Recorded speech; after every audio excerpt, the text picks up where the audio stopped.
Hello, everyone. I welcome you to another sharing of the gospel of Jesus Christ. Today I'll be addressing a very topical and very potent issue concerning the body of Christ. I've titled my sharing, "We Are the Light of the World." Please open your Bibles to Matthew 5, verse 13 to 14. I read, "You are the salt of the earth, but what good is it if the salt loses its taste and flavor? Can it be useful again? Certainly no. It will be thrown out and be trampled upon by people. It becomes ordinary substance, white substance." 14. "You are the light of the world, like a city on the mountain, glowing in the night of all for all to see." If you observe, the Bible first said, we are the salt of the earth. Earth is in the world. And thereafter went further to tell us that if salt loses its flavor, of course, salt is very important for any food you want to cook. And it's very important because it has flavor. Salt is made up of two things, flavor and the white substance. So Jesus speaking here reminds us that we are the salt of the earth, provided we have taste, which is the flavor. If you remove the flavor from the salt, salt becomes ordinary useless substance, and it won't be useful anymore. So for you to qualify to be light of the world, you need first to be the salt of the earth. And to be salt of the earth and be useful, you need to have flavor, which makes you that distinguished person you are. Now, what are we? We are still the salt of the earth, agreed, but are we still the light of the world? Supposedly, the body of Christ is the body meant to represent this light of the world. Light in the sense that you will be moving, leading the way. But unfortunately, to an extent, I would say we failed in this direction. Why? I want to address church leaders, the body of Christ. We've lost the focus. Most church leaders now believe they own the church. The church is the administrator. I want to correct the impression. Nobody owns the church. All churches on earth belong to Lord Jesus Christ because He is the head of the church. We are mere mortals given the opportunity to supervise, to lead people towards holiness via the church. So anybody that feels, any general overseer or head of church that feels this is my church is a big mistake. You better desist from that so that you don't incur the wrath of God. God is not happy with all that. 2, the whole essence of churches is to lead people to Christ, to point people to Christ, so that people will know where to go to, especially the people who are not saved. So it's imperative that we preach holiness. I found out that most churches preach prosperity more than holiness. As a matter of fact, some don't even preach holiness because of the fear that people will desert them, their congregation will leave them. You shouldn't bother yourself about that. Do the work of God the way you are mandated to do it. Preach holiness, that's the whole essence. Jesus Christ did not come to the planet Earth to preach prosperity. I agree He died poor so that we can be rich. But more than that, He came to do things, to reconcile us with God, having fallen via Adam and Eve. So holiness is only holiness that can reconcile us with God Almighty. 2, to give us life in abundance. Of course, 2 of them are very genuine, and 2 of them point to holiness. I don't know why we don't preach holiness anymore in the churches these days. It's unfortunate. There is need for us to go back to the basis, establish the reason why the churches are established and founded by Lord Jesus Christ, and take it hook, line, sinker. 3rd, the 3rd aspect why we failed as body of Christ, with all due respect, is acrimony. There's so much competition amongst church leaders, body of Christ, to the extent that they compete who has the largest congregation, whose church is the biggest in terms of edifice, and all kinds of nonsense. That is not supposed to be. We are supposed to be one body. We are not called bodies of Christ. We are called body of Christ. That means singular. We are all supposed to team up and face a common enemy. We're not supposed to be backbiting each other, thinking of how to victimize each other, how to overdo the other. There's no competition in this thing. Because the church, like I said, belongs to Christ. Thus, there is no need, it is not called for. Even if any of us makes mistake, then others should correct in love.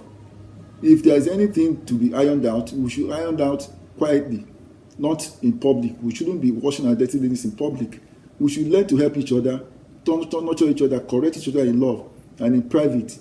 I detest a situation where body of Christ will be fighting each other external. What do you think the unbelievers will think of us? That is not the purpose for which churches were established or founded by Lord Jesus Christ.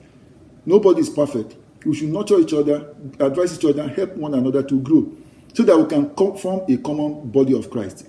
Because when we form a common body, then we have energy. We have the synergy we produce. That's why the Bible says, one shall pursue 1,000, while two can pursue 10,000. There is need, an urgent need, given exactly what's going on in the world now, whereby we have a serious enemy messing up people. If we don't unite, then we are divided. If we are divided, we won't have common goal. If we don't have common goal, we'll be shooting at random. We should shoot and aim once. There is synergy. There is positivity in cooperation. If you remember, when the Bible records that when the day of the Pentecost had fully come, the 120 of them were in the upper room, and they were on one accord, peace. They were united. No wonder the Bible says, seek and pursue peace with all men. Seek and pursue peace. That is imperative. There is positivity in cooperation, in oneness. So I encourage all church leaders to immediately start preaching, if they've not, purity amongst their congregation. This is end time. The rapture is about to occur. You need to prepare your congregation for heaven, not for wealth. Days are gone for that. I'm not saying you should not preach wealth. I'm not saying you should not preach prosperity, because we need prosperity. But the most important reason why the church is established should be emphasized, which is purity. We should not be preaching permissible sin. There's not like permissible sin. Lord Jesus Christ doesn't negotiate. It's either you are in the Lord's side or you are in the devil's side. And now it's time to be on the Lord's side if you have not been preaching it, I tell you. Even for the congregation too, everybody should prepare for rapture. There is strength in unity. There is strength in holiness. The Bible records that though Jesus Christ had different qualities and different attributes, but the most important among them is his holiness. The Bible records that Jesus Christ holds the whole earth, the whole world, by his righteousness, by his holiness. So, and it's only holy people that can make heaven.